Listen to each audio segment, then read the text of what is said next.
বন্যা পরিস্থিতিতে গত বুধবার গণত্রাণ কর্মসূচি ঘোষণা করে বৈষম্য বিরোধী ছাত্র আন্দোলন। তাদের এই কর্মসূচিতে ব্যাপক সাড়া পড়েছে।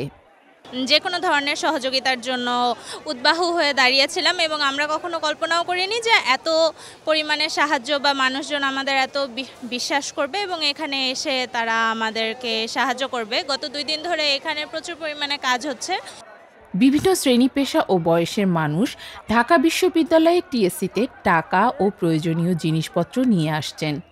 আমাদের টিমের নাম হচ্ছে বিপ্লবী এবং এখানে কোনো বয়সের বাধা কোনো কিছু নেই। আমরা এখানে বিভিন্ন ইউনিভার্সিটি, সেটা হোক প্রাইভেট পাবলিক যেটাই হোক না কেন, আমরা সবাই এখানে কাজ করছি। আমাদের দুটো টিম কাজ করছে। এক দল হচ্ছে সেখানে রেস্কিউতে আছে আর আরেক দল আমরা এখান থেকে আছে। আমরা এখান থেকে কিছু ত্রাণ পাঠানো হচ্ছে, আজকে এখানে নিয়ে আসছি, কালকে আবার ওখানে যাব।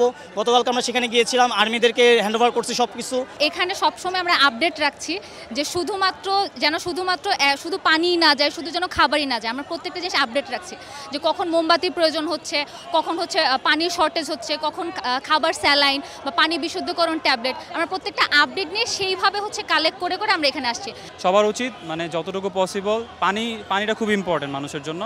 আর যেহেতু খাবার পানি খুব সংকট চলতেছে, পর্যাপ্ত পরিমাণ ফিটকিরি মানে পানি বিশুদ্ধকরণের জন্য সব কিছু আমাদেরকে এখানে দেওয়া উচিত, অথবা আমাদের যে রেস্কিউ টিম কাজ করছে ফেনীতে, তো সেখানে আমরা পাঠিয়ে দেওয়ার ব্যবস্থা করছি। তো বর্তমান যে পরিস্থিতির মধ্যে অনেকেই এমন অবস্থা হয়েছে যে জীবন বাঁচানোর জন্য বাসা থেকে চলে আসছে, যেই কাপড়টা পরে আসছে ওই কাপড়টার মানে দ্বিতীয় কোনো কাপড় বিকল্প হিসাবে নিয়ে আসতে পারে না। আমরা এই জন্য বিভিন্ন জায়গা থেকে কাপড় কালেক্ট করার চেষ্টা করতেছি।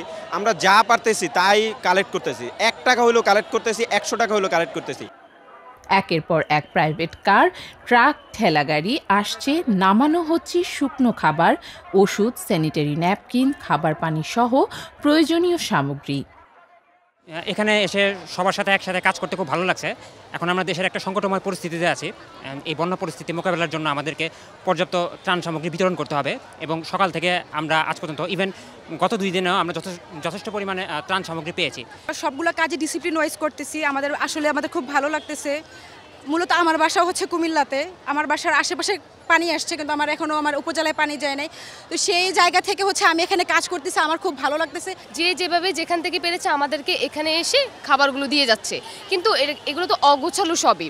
আমরা হচ্ছে কিছু জামা কাপড় এক সাইড করে নিচ্ছি ব্যাগে ব্যাগে ভরে, শুকনা খাবারগুলো এক সাইডে, ওষুধ বা স্যালাইন বা মেয়েদের পার্সোনাল যে জিনিসগুলো থাকে এগুলো সব আমরা ভাগে ভাগে করে দিয়ে দিচ্ছি, যেন আমাদের যারা টিম যাবে, ভলান্টিয়াররা যাবে, তারা যেন দিতে সকল ত্রাণ যারা ছিল ওখানে, তো সকলের জন্য সুবিধা হয়। এখানে অনেক কাপড় অনেকে অর্গানাইজ করে দিচ্ছে, অনেকে এলোমেলোভাবে ছেলে মেয়ে বাচ্চা টাচ্চা সব একসাথে দিচ্ছে।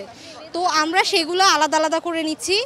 আলাদা করে আমরা ছেলেদের জন্য আলাদা, মেয়েদের জন্য আলাদা, ইভেন যেগুলো শীতের কাপড় সেগুলো আমরা আলাদা করে নিচ্ছি। ছেলে মেয়ে বাচ্চা এবং শীতের কাপড় এগুলো আলাদা করে দিচ্ছি। ইভেন যারা একদমই নিউবর্ন বেবি তাদেরগুলো আমরা আলাদা করে দিচ্ছি। সংগৃহীত এই ত্রাণ পাঠিয়ে দেয়া হচ্ছে বন্যা কবলিত এলাকায়।